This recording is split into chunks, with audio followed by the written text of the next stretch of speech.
Leading Muslim apologists Ahmed Deedat, Shabir Ali, and Zakir Naik have appealed to Jesus' teaching pertaining to his fate in the sign of Jonah. The sign of Jonah appears 3 times in the Gospels. Let's look at the reference primarily cited by Muslim apologists, Matthew chapter 12, verses 39 and 40. When some Jewish leaders asked Jesus to show them a sign from heaven that he was who he claimed, Jesus answered, "A wicked and adulterous generation asks for a sign, but none will be given it except the sign of the prophet Jonah. For as Jonah was 3 days and 3 nights in the belly of a huge fish, so the Son of Man will be 3 days and 3 nights in the heart of the earth." Muslim apologists note that Jonah was alive when swallowed by the huge fish. He was also alive while inside of the fish. He was also alive when he emerged from the fish. Thus, when Jesus provided the sign of Jonah, he must have intended to communicate that he would be alive when placed in the tomb, alive while inside of the tomb, and alive while emerging from the tomb. Therefore, according to Muslim apologists, the sign of Jonah supports the Quran's assertion that Jesus did not die, but that God made it appear that he had and then took him to heaven. This argument is guilty of the cherry-picking fallacy. Imagine that you own a business that makes cherry pies. You're meeting with a farmer who wants to sell you a large batch of cherries that were just picked.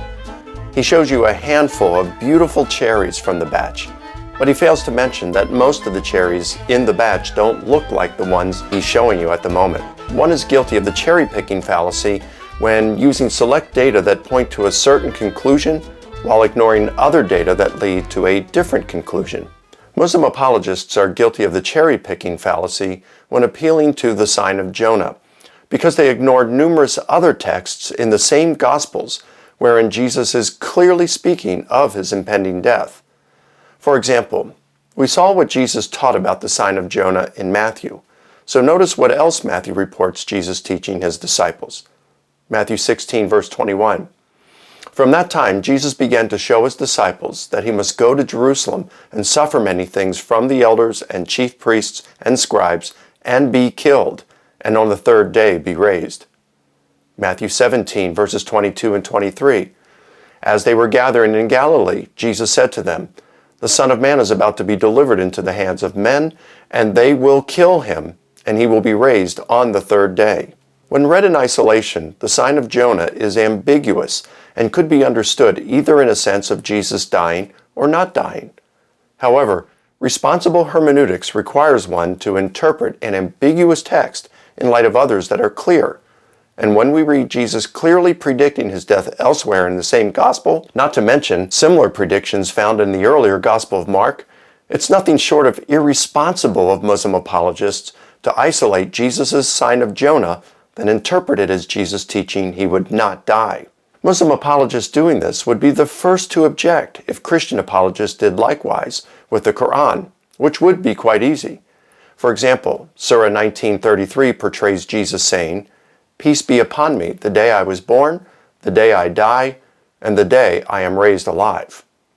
A Christian apologist could claim that the Quran supports the New Testament because it mentions the death and resurrection of Jesus.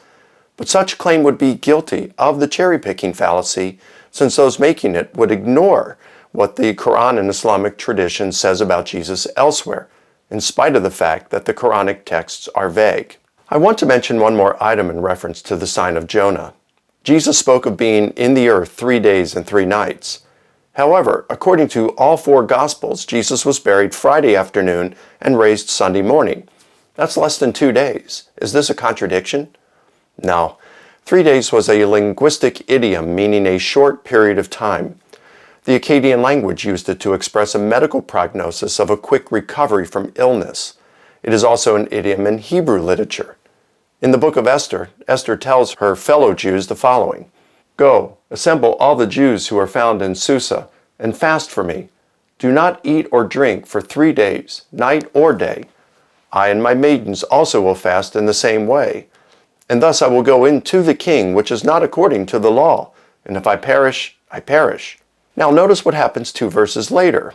"Now it came about on the 3rd day that Esther put on her royal robes and stood in the inner court of the king's palace in front of the king's rooms.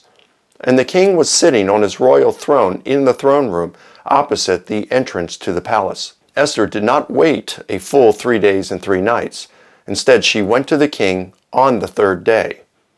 Since Matthew mentions the 3 days and 3 nights in the sign of Jonah, it's helpful to observe Matthew's use of a 3-day motif when speaking of the timing of Jesus' resurrection. Matthew says it occurred on the third day, after 3 days, and after 3 days and 3 nights. Of particular interest is what Matthew reports what the Jewish leaders requested when they approached Pilate. "Sir, we remember that while he was still alive, that deceiver said, 'After 3 days I will rise again.' So give the order for the tomb to be made secure until the third day. Otherwise his disciples may come and steal the body and tell the people that he has been raised from the dead." It's clear that the 3-day motif is at play here. Otherwise, the Jewish leaders would not be asking Pilate to have a guard stationed at the tomb until the third day, when Jesus had said he would rise after 3 days. In other words, there would be no guards at the tomb at the very time they would be most needed. So the term 3 days and 3 nights was an idiom meaning a short period of time. To summarize, Muslim apologists are acting in an irresponsible manner when appealing to Jesus' sign of Jonah in order to suggest the Gospels teach that Jesus knew he was not going to die. They are guilty of the cherry-picking fallacy since they interpret the ambiguous sign of Jonah in a manner that contradicts what Jesus said on several occasions in the same Gospels. Moreover, because a 3-day motif is clearly in play, there is no tension between the sign of Jonah's 3 days and 3 nights and the time that elapsed between Jesus' death and resurrection as reported in the Gospels.